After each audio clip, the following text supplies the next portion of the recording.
Roaring Moon, one of the coolest prehistoric paradox Pokemon to come out of Scarlet and Violet, but I feel like I've seen a Salamence with a crescent moon-shaped wings before. Oh yeah, Mega Salamence, the sliciest, diciest Mega Evolution to come out of Omega Ruby and Alpha Sapphire. So what's the connection between these two? Well, let's start with Roaring Moon. Being a prehistoric paradox Pokemon that just so happens to resemble Salamence, we're given the impression that this is meant to be its ancestor. There are some neat details like the fact it keeps the helmeted head like Bagon, but it also has a huge pair of crescent-shaped wings that resemble those of Mega Salamence. In its Violet Pokédex entry, we're even told that there's some connection to a phenomenon that occurs in a certain region, very obviously referring to Mega Evolution. But that is quite a strange connection to make between these two. I mean, from what we know about Mega Evolution, it all began 3,000 years ago when AZ fired the ultimate weapon that was powered by infinity energy, creating Mega Stones as a byproduct. And when it comes to the Paradox Pokemon, we're told that they come from a different point in time. And by the way, that point in time is much farther in the past, not 3,000 years ago. Though when we look at Mega Evolution on its own, it seems to be the ultimate awakening of a Pokemon's potential. And when we look at a Pokemon like Aerodactyl that we know existed in prehistoric times and is capable of Mega Evolution,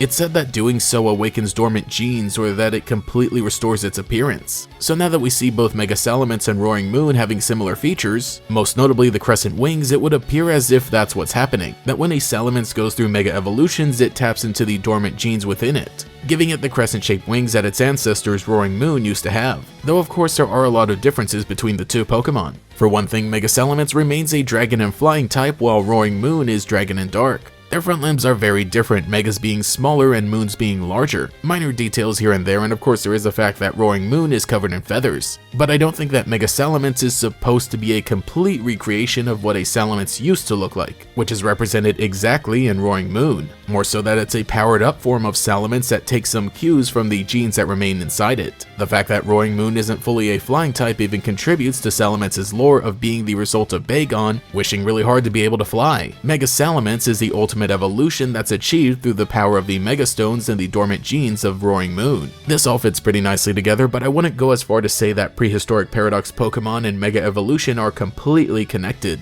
I'm sure some other Mega Pokemon could be the result of tapping into their primal forms, but they all still are meant to be the ultimate evolutions of their modern day selves. And even when we take a look at the other Paradox Pokemon, we can't just say that these are what the Mega Evolutions of their modern day counterparts would definitely look like, because there are some odd cases. Like some of them are alternate forms of middle stage evolutions which aren't able to Mega Evolve, and others have some strange origins that I've kind of discussed. Though I feel like there's some connection to be made with the fact that this is a Salamence of all Pokemon. Salamence is a very important Pokemon in more modern games, basically being the representation of the Draconid people, as it's Zinnia's ace Pokemon and evolves from Bagon, which is found in Meteor Falls. And of course they have a strong connection to the Pokemon Rayquaza, who stopped Groudon and Kyogre from fighting multiple times, once even Mega Evolving to do so after people wished for it to happen. You know, like how Bagon really wishes to fly? The point is that Rayquaza, Salamence, Zinnia, the Draconids, they're all connected. We know this because of the Delta episode. I assume Roaring Moon predates the Draconids and comes from a prehistoric era rather than an ancient one. And of course there's a whole question of whether DLC will connect to Kalos and I guess by that logic extend to Hoenn as well, but that's all in the ether of possibility at the moment, nothing solid. Though if the only thing that Roaring Moon can tell us is that, hey, fun fact, Salamence used to look like this, that's pretty cool, but I feel like there should be something else that really brings everything together, though it just all feels like loose ends right now.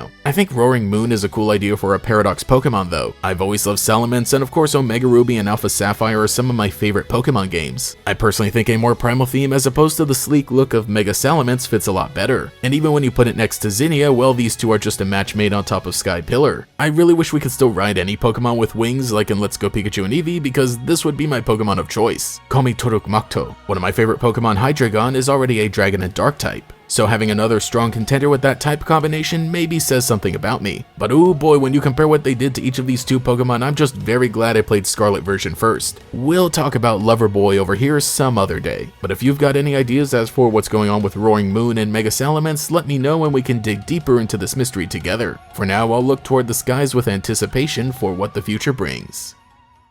Thank you to every channel member for your continued support, especially the Great Gators, Justin, Cosmo Zero, Michaela, Mr. Pig Puncher, Phantom Pyro, Quago, Volity, and Pastel Blood. If you would like to support, get your name shouted out here, as well as access to emotes and comments and live streams, and maybe sometimes early videos, you can become a channel member today. You can also follow me on Twitter for more memes. But anyway, this has been GatorEX, and I'll catch you all later. Pokemon E-trading card game EX Dragon has arrived. with 26 new Pokémon and powerful dragon attacks to take your game to the next level.